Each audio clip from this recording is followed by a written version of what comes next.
সমস্ত রকম প্রতীক্ষার অবসান ঘটিয়ে আগমন ঘটতে চলেছে দেবী দুর্গার। তাই আমাদের মনেও আর আনন্দের সীমা নেই। দুর্গাপূজা এলেই আমাদের মনে নানান রকম প্রশ্ন দানা বাঁধে। যেমন সপ্তমী কখন লাগবে, অষ্টমী বা কখন, কোন সময়ে পুষ্পাঞ্জলি দিলে ভালো হয়, দুর্গাপূজা যাত্রা কখন আরম্ভ হবে, এরকম নানান রকম প্রশ্নের উত্তর শুনতে আমরা পণ্ডিতদের দ্বারস্থ হই। কিন্তু এই ভিডিওটি দেখলে আপনারা অনেক কিছু প্রশ্নের সমাধান পাবেন এবং নিজেরাই উত্তর দিতে পারবেন। দুর্গাপূজা শুরু হবে 10ই আশ্বিন, শনিবার দুর্গাপূজার বোধন। কারণ পঞ্চমী 8টা 49 পর্যন্ত আছে, তারপরে লাগবে ষষ্ঠী। এই দিন ষষ্ঠী সন্ধ্যায় আছে বলেই বোধন এদিন, এবং পরের দিন ষষ্ঠী 11ই আশ্বিন রবিবার দিবা 10টা 43 পর্যন্ত আছে।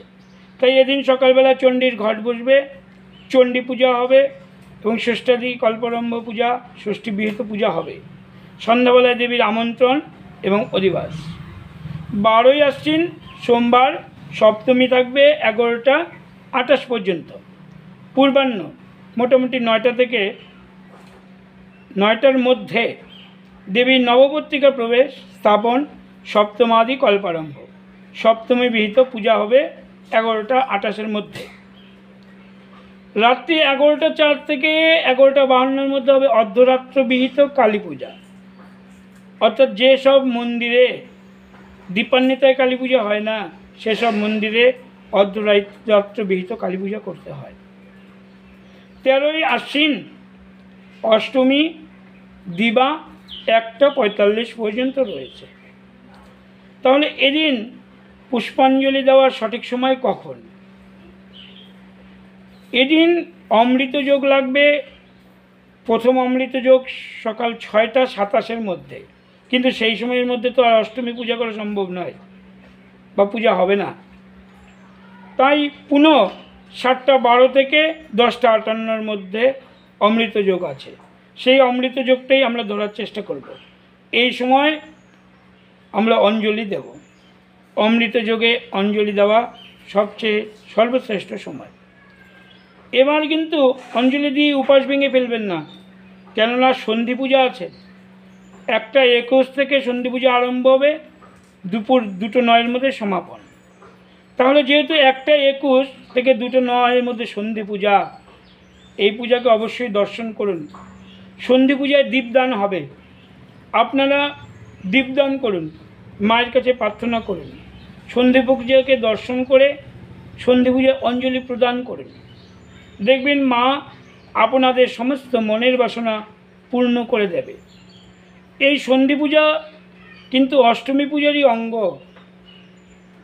সন্ধি পূজা সম্পূর্ণ না হলে অষ্টমী পূজা সম্পূর্ণ হয় না। কেননা রামচন্দ্র ভগবান যখন অকাল বোধন করেছিলেন, তখন অষ্টমী পূজার সময় মাকে যে 108টা পদ্ম নিবেদন করতে হয়, মা তখন সেই 108টি পদ্মের মধ্যে একটি পদ্ম লুকিয়ে রেখে রামচন্দ্রকে পরীক্ষা করছিলেন। রামচন্দ্র আর পদ্মফুলটি খুঁজে না পেয়ে তিনি নিজের একটি চোখকে, অর্থাৎ রামচন্দ্রের চোখকে যেহেতু কমল নয়ন বলা হয়, সেই চোখকে ধনুর্বাণ দিয়ে উৎপাটিত করতে উদ্যত হলেন।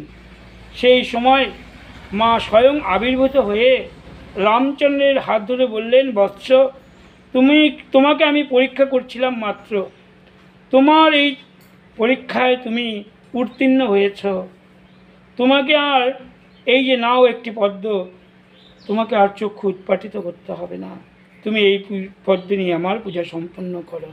কিন্তু সেই সময়ের মধ্যে তো অষ্টমী প্রায় চলে যেতে বসেছিল, তাই বললেন যে তুমি এই যে অষ্টমীর শেষ 24 মিনিট এবং নবমীর প্রথম 24 মিনিট, এই 48 মিনিট মিলিয়ে যে সন্ধিক্ষণ, সেই সন্ধিক্ষণে তুমি পুজো সারো এবং এই পুজো করলেই তোমার অষ্টমী পূজা সম্পূর্ণ হবে।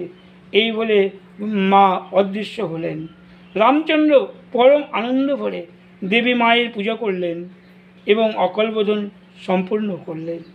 তাই বন্ধুগণ, আপনারা অষ্টমীর অঞ্জলির সঙ্গে সঙ্গে যেহেতু দুপুরের মধ্যেই সন্ধি পূজা হয়ে যাবে, তাই সন্ধি পূজার অঞ্জলিও অবশ্য প্রদান করুন এবং নিজেকে ধন্য করুন। তারপর বলবো নবমী কখন লাগবে। নবমী আছে মহানবমী দিবা 2:36 পর্যন্ত। এদিন কিন্তু হোম যজ্ঞ হয়। যারা যজ্ঞে আহুতি দেবেন কিংবা যজ্ঞকে দর্শন করবেন তারা অবশ্যই পূজা মণ্ডপে গমন করবেন। এবং দশমী বৃহস্পতিবার 2:56 পর্যন্ত রয়েছে। অনেকেই বলেন যাত্রা কখন হবে। আমি বলে দিচ্ছি, মায়ের যে বিসর্জন হবে, মায়ের বিসর্জন পূর্বাহ্নের মধ্যেই হয়ে যাবে।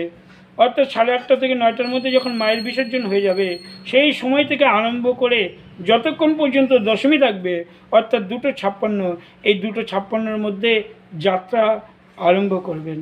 তাই এই সময় আপনার যাত্রা কাজ সম্পূর্ণ করবেন। এবার কমেন্টে জয় মা দুর্গা লিখে দেবেন, তাহলে আপনাদের দুর্গতি নাশ হবে। আর আমাকে একটু লাইক কমেন্ট করে দেবেন, তাহলে আমি ধন্য হব। जय श्री राधे, जय श्री कृष्ण, जय माँ दुर्गा।